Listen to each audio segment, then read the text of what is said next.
Luis Suarez and Edinson Cavani were on the scoresheet against Russia as Uruguay confirmed their qualification for the knockout stages of the World Cup as Group A winners.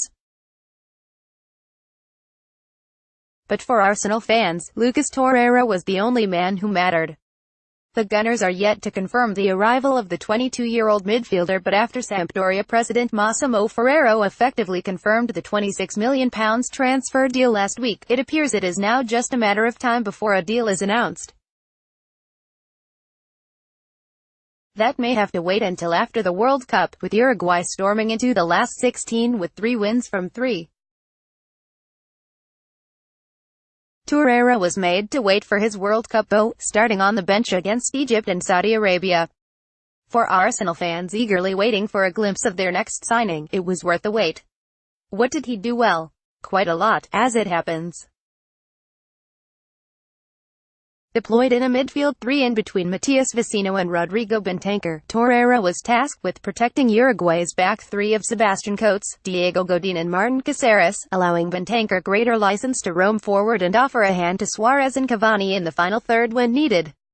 Working effectively in the shadow of Uruguay's A-listers, he carried out his work diligently, suffocating the Russian midfield and denying them any space to find a telling pass.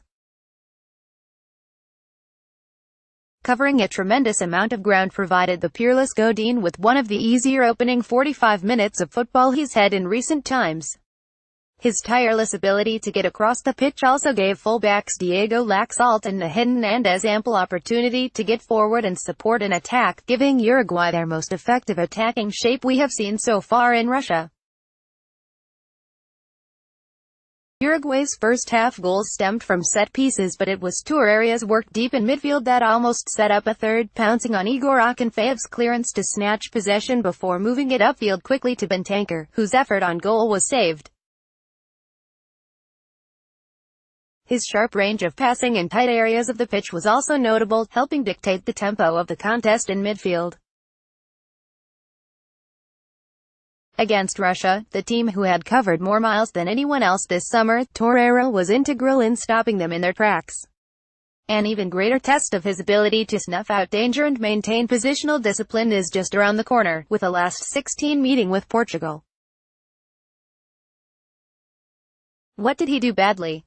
Nothing much at all. In one moment in the first half, 5 feet 5 inches Torreira found himself marking 6 feet 4 inches Artem Dzyuba, who at 91 kilograms, also weighs enough to qualify as a cruiserweight.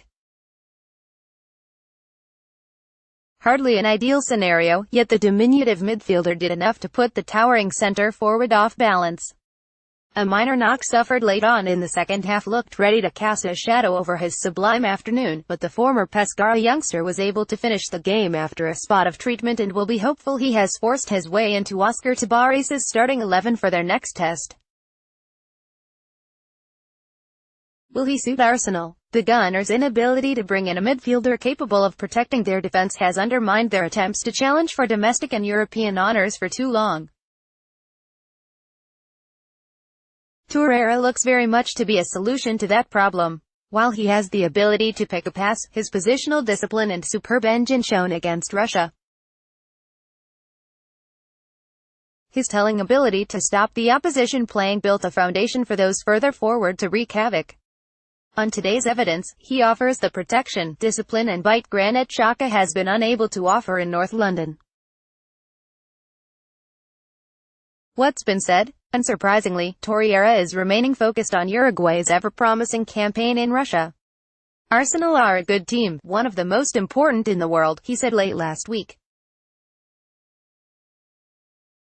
But for this moment, I am focused on playing for my country. The midfielder would appear to already have the approval from former Arsenal captain Cesc Fabregas, however, who praised his abilities to break the lines during his recent punditry duties.